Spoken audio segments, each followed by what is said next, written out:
Hey guys, let's fix this issue quickly. So in the first step, we need to go to search bar and type here simply task manager,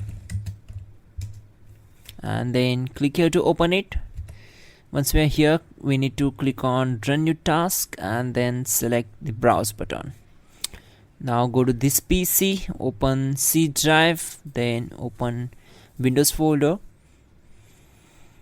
then go for the system32 folder. So here it is, double click on it to open it and then find out cmd file. Keep scrolling down. Here we are. Okay, so select it and click on open and check this box and click on OK. Once we are here, we need to execute some commands. So close this background window and then type some commands like netsh space winsock reset and hit enter. Then type ipconfig space / flush DNS and hit enter. Then type here ipconfig space /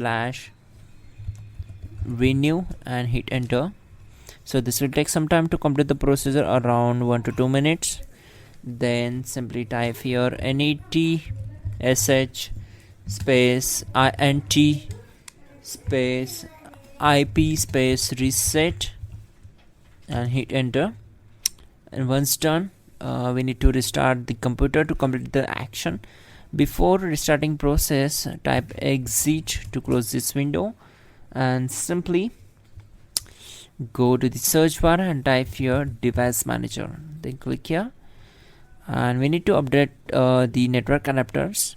So expand these, right click on the particular device, click on properties, go to drivers tab, select update driver. You can select the second option, check this one and click on next. Once done, Windows has successfully updated the drivers. Now close all windows one by one and simply restart the system. You can also check out our description or pin comment to fix this issue quickly and effectively. That will be a great way to fix this issue. So don't forget to like the video and please do subscribe the channel.